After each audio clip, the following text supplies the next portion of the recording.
there, my name is Amanda. I also go by Ketoginja. Quick recap if you are new here. I have eaten keto for almost 3 years. I lost over 100 pounds in my first year and I've been maintaining that weight loss for a couple of years. I am a mom to two amazing little boys, Lincoln and Levi. They are 4.5 and 5.5 and they're both on the autism spectrum. And I'm also married to an amazing husband named Dan and he's the greatest. So that's who I am. If you are not new here, I know what you're thinking. Okay, where have you been? It's been a few days. Usually when it's been a few days, either something has happened.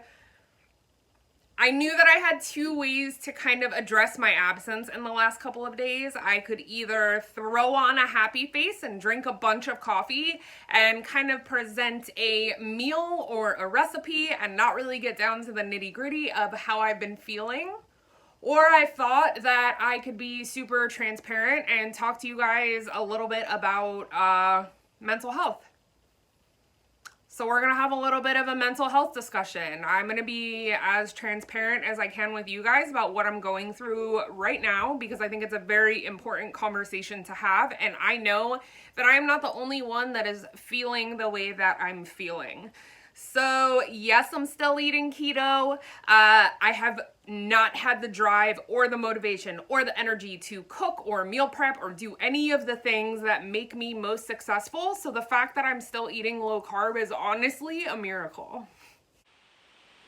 This is a topic that you're either comfortable listening to or you're not, and if you're not, I understand. I'm not going to talk about things that are triggering necessarily. I just kind of want to give you guys a little bit of insight into what highs and lows look like for me on the regular. This is harder than I thought it was going to be. I don't want to be embarrassed to talk about my brain chemistry and what makes me me, and that is both strengths, weaknesses, difficulties, health issues. I want to be able to always tell you guys my guts and what I'm really thinking and what I'm really feeling, and I hope that it makes you more comfortable to talk about your mental health with yourself and people that you love and professionals if that's what is needed. So that is just kind of a PSA that if you are struggling and you need help, find help, because you have to take charge in this scenario. No one is going to take charge of your mental health for you. So I don't love rattling off diagnosis, but I have had issues with depression, anxiety, OCD my entire life. I've also suffered from multiple eating disorders, and I have also had a lot of when I start listing them off, this is the problem, right? So I'm like, okay, so PTSD, anxiety, depression, and I'm listing all of these things out, my internal dialogue immediately gets judgmental about myself. I'm like, this is embarrassing. But like, why? Why is it embarrassing? These are just the facts, and the grains of sand that make me me are the things that I've been through in my life and the things that my chemistry and my brain chemistry puts me through. So all of those things make me me. So even when I'm having an absolutely fantastic day and I'm doing my best, my worst helped create that person. I really hope this is making sense. I'm going to try not to derail. I just want to basically tell you that if you're struggling, I see you. And it doesn't always look like what people think it's going to look like, crying in a corner, in a closet, you're in a dirty house. You're like, it doesn't always look like that. I digress. So for the past week, I have been having what I basically call an episode.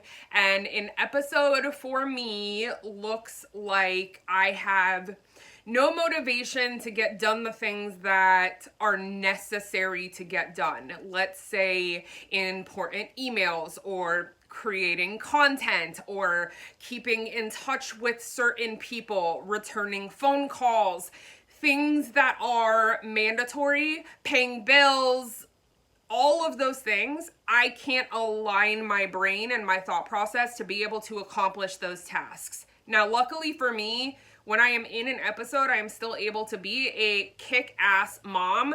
My parenting doesn't really take a backseat. I'm a little bit less patient, but for the most part, my kids bring me out of it. So I don't slack in the mom department. If anything, I overachieve. Stay with me. That's what I'm saying. Like, I'm unique, you guys, and so are you, in good ways and in confusing ways. So for me, an episode looks like I go over the top in areas of organizing and cleaning, obsessively cleaning. I will clean for hours and hours and hours a day. I know that that's like an OCD tendency for me to try and control my emotions. That's what makes me feel better. So I constantly clean the house. I'm organizing, I'm organizing bookshelves, I'm throwing away, going through stacks of receipts, emptying old purses, all of these little silly, mundane chores, but that's me kind of self-medicating and making myself feel better to try and get out of the funk. So unfortunately for me, that means that you haven't seen content this week because I have not wanted to cook. I have not wanted to grocery shop. I have not really wanted to leave my house, if I'm being perfectly honest. I am going through something right now. And the reason that I'm telling you this is because I want you to know that it's okay. Biologically, it's okay. If you are struggling right now and you are not okay, that's okay. And I know this is redundant, but you guys, there are good days around the corner. I hopefully will not be in this spiral next week. Hopefully I won't be. I know where it's coming from, so that's the good news. I'm gonna try not to sit here and have a full-blown psychologist moment with you guys, but basically the gist is when I feel overwhelmed with very important things and I am waiting for answers. Like I'm waiting for answers on whether or not Lincoln's gonna get approved for his scholarship.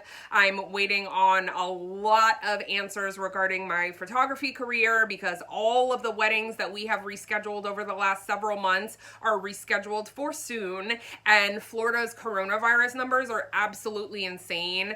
I just have so many things that are in limbo right now. It's causing me to feel the need to control other things in my life. I don't know why I'm sitting here feeling embarrassed to tell you guys this. That's why I'm doing this. That's exactly why I'm doing this, because so many of you look to me and look to others as a source of light and positivity, which I am so beyond grateful to be able to be for so many of you so much of the time. But the truth of the matter is that I don't always have that. I don't always have it for myself. I don't always have it for you guys. And sometimes I just need to go into a reclusive little bubble and self-medicate by cleaning or organizing or going to get tattooed or whatever it is that I think is going to make me feel better in the moment. So this was dramatic. I didn't want it to be. I just wanted you guys to know that I'm always thinking about you. I am always sending you so much love and positivity. You guys fill a part of my life that I never knew that I was lacking until we started this adventure. In just a couple of weeks, the YouTube channel will be 3 years old, and I really can't wrap my mind around that. We're almost at 50,000 subscribers, and I think in 3 years, that's pretty awesome. Wow. 3 years goes by fast, huh? So if you are struggling or you're having a not okay day or a not okay week or not okay month, I am hugging you incredibly tight and I am encouraging you to do something to help yourself. Whether that is finding an alternative, a hobby to get your mind off of it, if that means that you need to make some kind of appointment with your physician or with a psychologist or a psychiatrist, I really encourage you to do that. There should be absolutely no shame in admitting when things are just not chemically okay. There's nothing wrong with that. I've also realized that self-care for myself comes in many forms. It comes in online shopping, it comes in painting my nails or trying a new mascara. I'm just trying to fill my cup back up so that I can give to you guys and that I can give to my family and everything else that needs a little bit of me right now. Thank you for always being there for me and for always letting me be so honest and so transparent about my life, whether it's keto related, weight loss related, mom life, dad life, mental health life. You guys are a huge part of my voice, and my ability to talk about this, I hope, encourages you to talk about it. I refuse to be ashamed or embarrassed of my brain chemistry. I love you guys so much. I hope you have an absolutely amazing day, and I will see you really soon.